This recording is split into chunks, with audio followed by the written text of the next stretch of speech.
Welcome back to another episode of Grizzly True Crime. My name is Grizzly, and today we're going to go through the entire indictment. The reason that I waited to actually have the full PDF version in my hands is because it's so important to have the entire document, not just little snippets that maybe, I could have easily just shared what I found on social media, on Facebook, on Twitter, but here is the whole document. Thank you so much to Latoya Moana, one of the Grizzlies, for sending me this PDF. This is what I need. This is what we do on this channel. We go through this page by page, line by line, when we have the complete document. And I'm telling you, there's one section in this document that I did not read yesterday, which is very shocking. So let's get started.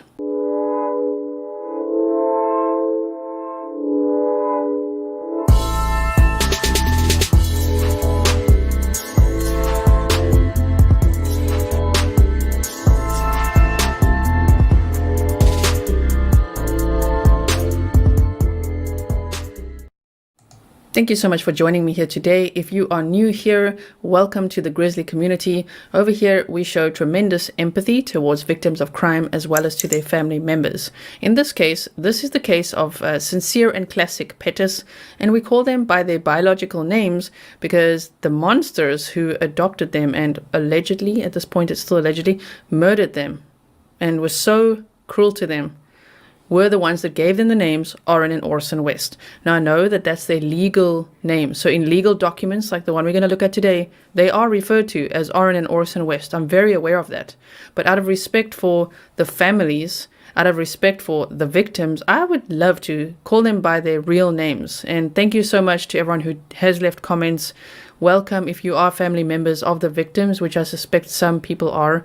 I hope that you feel safe and welcome here and know that we are so sorry for your loss, and we absolutely respect your wishes to refer to the boys as Sincere and Classic Pettis. Now, of course, this content is for adults only. It is very upsetting because we're talking about crimes involving children that resulted in their death. It is absolutely heartbreaking, and it's actually really difficult for me to cover this as well. But I'm going to do this as gently as possible. We're going to walk through this, looking at every single line, every single page. That's what we do over here. If you don't know, just check out some previous videos. I mean, I've done sometimes it's a 4-part series or more on looking at affidavits, indictments, all sorts of documents. I got that stamina, and I like to go through it with you because I myself want to understand everything factually. So let's get started right from the top there. If you want to skip ahead, just do that, right? Skip ahead to the point where I'm actually reading what you're maybe here for. But for a lot of you, I know you like it when I read everything as well. So Cynthia J. Zimmer, District Attorney, we love her. County of Kern, Eric L. Smith, SBN 243491. Bryant Estep, SBN 276252. Deputy District Attorney, 1215 Truxton Avenue, Bakersfield, California, 93301. Telephone number 661-868-2340. Attorneys for plaintiff. Superior Court of California, County of Kern, Metropolitan Division. The people of the state of California. Plaintiff versus Trezell West and Jacqueline West, the defendants. Case number BF 188340AB. or Bravo Foxtrot 188340 Alpha Bravo. First amended indictment. Okay, so that's page 1. The footer's got the case number as well. Indictment Trezell West and Jacqueline West. And now you see we can see exactly how they're going to spell their names legally. Trezell, Trezell West, and Jacqueline, Jacqueline West. They spell their names all sorts of ways on all the articles I've seen, and I'm wondering, there is a rumor that they had previous criminal records. Maybe it's because of that. Maybe there's all these different tweaks in their name because maybe they've changed their name a bunch of times. We just don't know. This could be a lot bigger than what we all think it is. They could have done this before.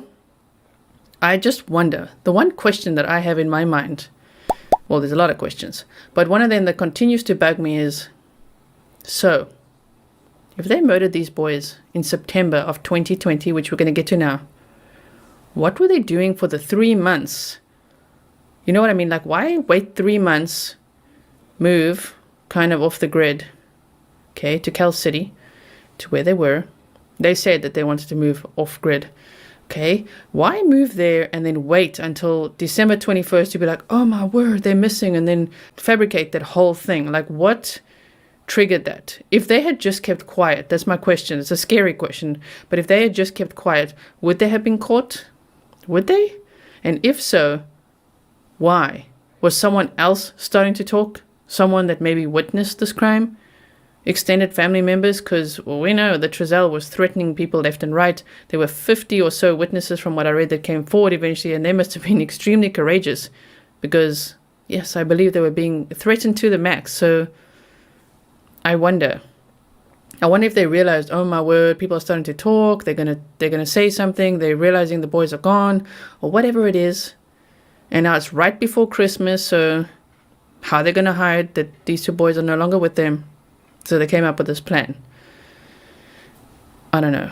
But either way, it was not a smart plan. Of course not. They revealed their lack of intelligence, of course. And, oh man, I can't wait for them to be sentenced. The trial is set for May 23rd. It might be postponed because now they're going to go through all the proceedings and we just don't know. We're already now in March. So I think that's why they're like, it might be postponed, like May's a little soon for everything, because all the defense and prosecuting attorneys have to go through everything now, all the documents, everything that they have to really, we want them to take as long as possible, as long as needed, not as long as possible, as long as needed to actually sentence these two, which seems to be that they would spend 15, I think it's 15 years in prison, right? 15 to life is the sentence for each murder. So times 2 is 30 to life for the murder charges. And then they've got other charges as well. So if they are in their mid-30s or so, I mean, can you imagine? Whoa, that means they could potentially get out by what? The time that they're like, you know, in their 60s, like pensioners age or what? That is a scary thought, to think that they would get out to that age, because I can only imagine if people like this get out, they'll do it again. Doesn't matter how old they are. Okay, let's look at the next page. Count 1, Penal Code Section 187, murder. On or about September 1st, 2020 through September 30th, 2020, Trezell West and Jacqueline West did, with malice aforethought. Yes, I messed up yesterday in my little scribbles. I said malice afterthought. Malice aforethought, legal term, murder Orrin West, a human being, in violation of Penal Code 187A, second degree murder, a felony. It's further alleged that the above offence is a serious felony within the meaning of Penal Code Section 192.7C1. I wonder why it's not first degree murder, because when I looked up malice aforethought, it says that malice aforethought is the premeditation or predetermination required as an element of some crime. So it's later they also talk about like planning and sophistication and professionalism. So how are they only being charged with second degree murder? That is what I wonder. Circumstance in aggravation. It is further alleged that the defendant Trezell West and Jacqueline West committed a crime that involved great violence, threat of great bodily harm, or other acts disclosing a high degree of cruelty, viciousness, or callousness, with the meaning of California Rules of Court 4.421A1. That is absolutely heartbreaking to read that. Circumstance in aggravation. It's further that the victim, Orrin West, was particularly vulnerable within the meaning of California Rules of Court 4.421A3. Circumstance in aggravation. It's further alleged that the defendant, Trezell West and Jacqueline West, induced others to participate in the commission of the crime, or occupied a position of leadership or dominance of other participants in its commission, within the meaning of California Rules of Court 4.421A4. That is also heartbreaking. Now, yesterday I was very confused about why people had taken that paragraph and jumped to the conclusion that other children were involved, even though I understand the wording here saying occupied a position of leadership or dominance. That would usually pertain to what I suppose could be a parental role. But that little paragraph I did not see yesterday, which exists just a little further down, I'm like, oh my word, there it is. Okay, so that is a lot to process. I'm struggling to find the words to even process what this could be implying. I mean, I can only hope that we're all wrong, but oh man, this is absolutely terrible. I mean, there were 4 other children in the home, 2 biological, 2 adopted. And who knows what Trezell and Jacqueline put them through? Who knows what they actually made them do? Oh, the trauma is so much. Circumstance in aggravation. It's further alleged that the defendant Trezell West and Jacqueline West took advantage of a position of trust or confidence to commit the offense within the meaning of California Rules of Court 4.421A11. Now count 2, Penal Code Section 187, murder. This will be a repeat of the information but for the second victim. On or about September 1st, 2020 through September 30th, 2020, Trezell West and Jacqueline West did with malice aforethought murder Orson West, a human being, in violation of Penal Code Section 187A, second-degree murder, a felony. It's further alleged that the above offense is a serious felony within the meaning of Penal Code Section 192.7C1. Circumstance in aggravation. It is further alleged that the defendant Trezell West and Jacqueline West committed a crime that involved great violence, threat of great bodily harm, or other acts disclosing a high degree of cruelty, viciousness, or callousness with the meaning of California Rules of Court 4.421A1. It makes me feel nauseous, all of this. It's really a lot to handle. So if you need to click off at any time and come back to this, just know I'm going to cover this as gently as I possibly can. Of course, I'm reading the document, but it's really difficult. Okay, circumstance in aggravation. It is further that the victim, Orson West, was particularly vulnerable within the meaning of California Rules of Court 4.421A3. Circumstance in aggravation. It is further alleged that the defendant Trezell West and Jacqueline West induced others to participate in the commission of the crime or occupied a position of leadership or dominance of other participants in its commission within the meaning of California Rules of Court 4.421A4. Circumstance in aggravation. It is further alleged that the defendant Trezell West and Jacqueline West, that the manner the crime was carried out indicates planning, sophistication, or professionalism within the meaning of California Rules of Court 4.421A8. That is why I ask, why is it not first-degree murder then? Unless they're making others do it, and they're the leaders, as they say. I don't know. This is just so sickening. Circumstance in aggravation. It is further alleged that the defendant Trezell West and Jacqueline West took advantage of a position of trust or confidence to commit the offense within the meaning of California Rules of Court 4.421A11. Count 3, Penal Code Section 273A in brackets A. On or about September 1st, 2020 through September 30th, 2020, Trezell West and Jacqueline West did willfully harm or endanger Orrin West, a human being, in violation of Penal Code Section 273A, a felony. Circumstance in aggravation. It's further alleged that the defendant Trezell West and Jacqueline West committed a crime that involved great violence, threat of great bodily harm, or other acts disclosing a high degree of cruelty, viciousness, or callousness, with the meaning of California Rules of Court 4.421A1. Circumstance in aggravation. It's further that the victim, Orrin West, was particularly vulnerable within the meaning of California Rules of Court 4.421A3. Circumstance in aggravation. It is further alleged that the defendant Trezell West and Jacqueline West induced others to participate in the commission of the crime or occupied a position of leadership or dominance of other participants in its commission within the meaning of California Rules of Court 4.421A4.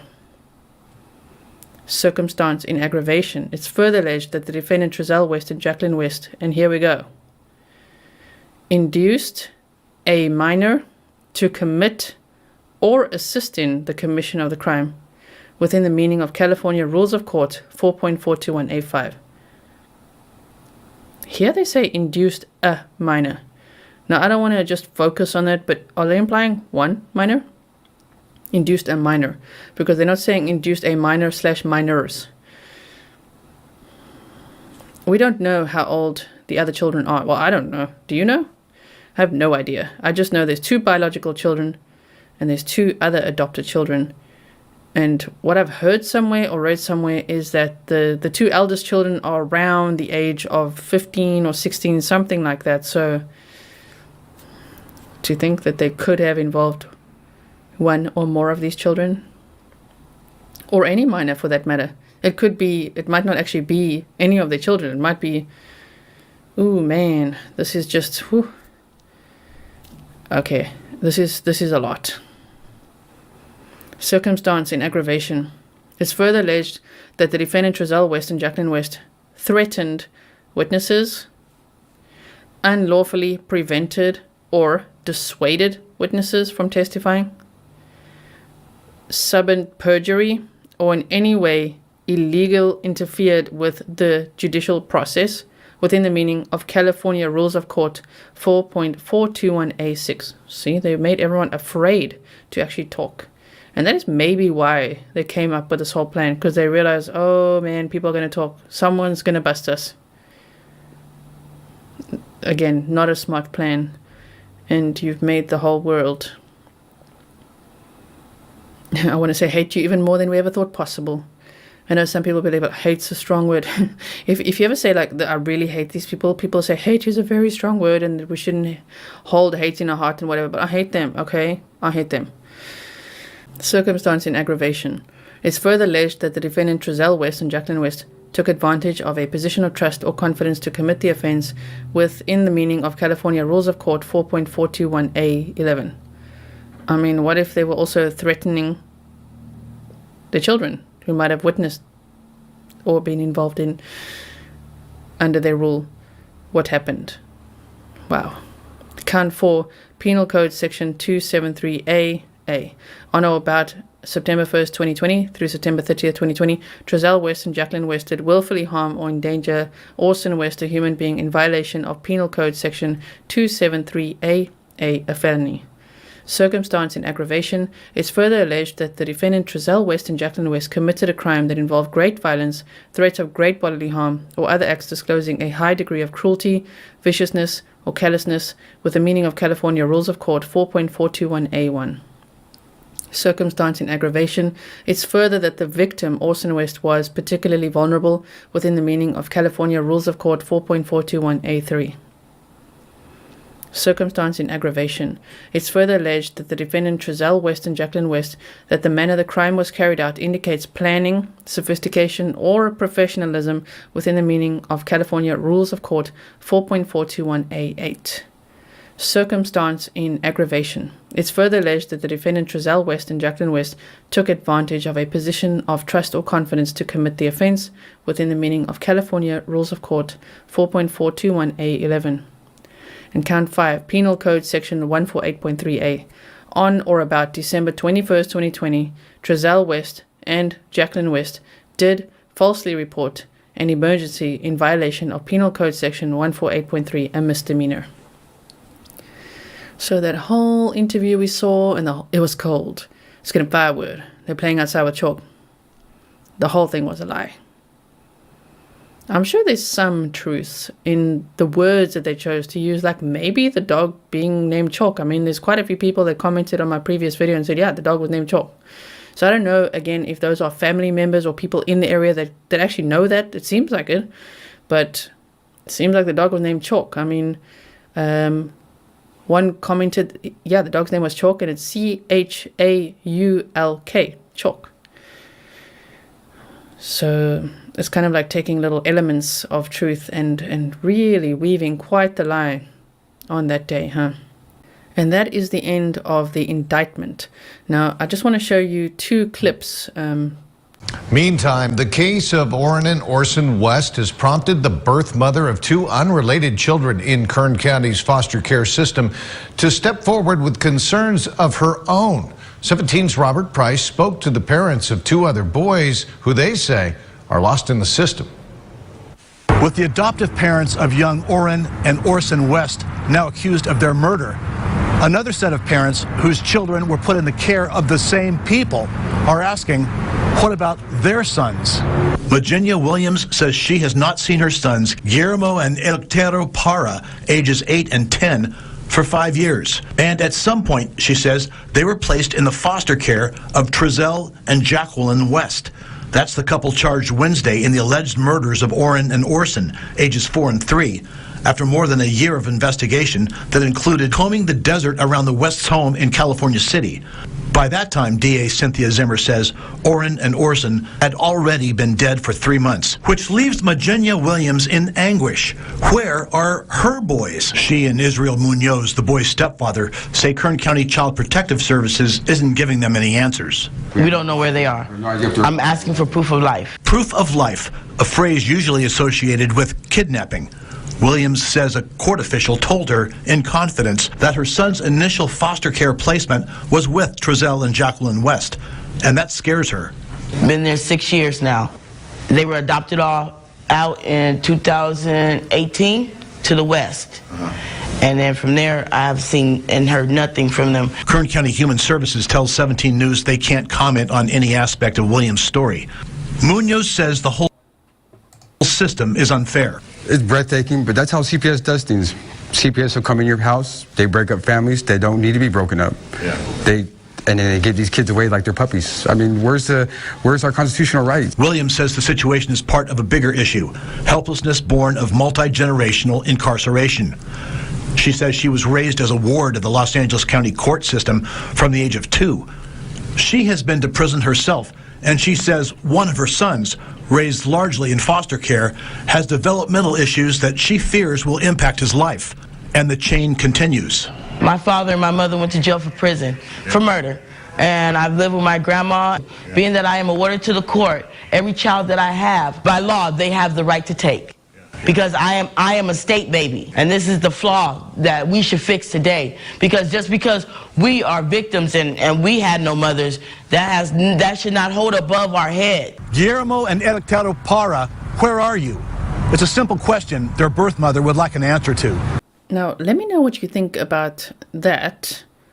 I mean, I'm assuming it's not one of the other 2 kids that the West had adopted, right? Because we just don't know. What if they, again, change their names? And now CPS isn't talking, so how do we know that actually the 2 kids that they're looking for are not the same 2 kids that Trezell and Jacqueline had in the care who are now back in foster care? We don't know that. However, imagine if it really is 2 other kids and they're just lost in the system, as they say, or worse. Imagine if more comes out. Imagine if more parents come forward and say, wait a minute, actually, I mean, that's going to be so scary if that happens. And then I did say I'm going to show you 2 clips, so let me show you the other one. Now, the aggravating factor is in the murder counts. So I'm reading that to be directly related to the murder. This is shocking. I mean, Renee Hill, tell me your thoughts about this indictment and what could be going on either behind the scenes or somewhere else. The other thing I looked at here, and I don't know if I'm reading too deeply into this, and I could not imagine this, and I don't want to imagine this, that using a position of leadership or dominance, there's 4 other children in that house.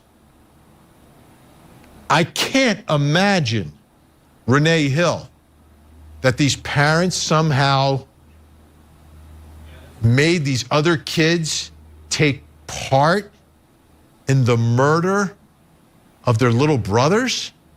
I couldn't imagine. That can't be right. I hope that's not right, Renee. Yeah, I pray that is not right either, Vinny. But what it seems like to me is that there is an individual or other individuals who have gotten themselves into some other trouble, have been arrested for something else unrelated to this matter, and have decided to try to dig themselves out of that situation by providing information in this particular case. Because when we have these cases, especially where a body or these bodies are not recovered, and this investigation has been going on for quite some time, it's going to be a circumstantial case. And a lot of times the leads will come from other people who start talking, and it's usually people who have gotten into trouble and are now looking to play a card to get themselves out of it. So I think someone has provided information to the prosecution to get them to the point where they are now. That actually makes a lot of sense, don't you think? That maybe it's someone that was arrested for something else, and now they're talking from behind bars.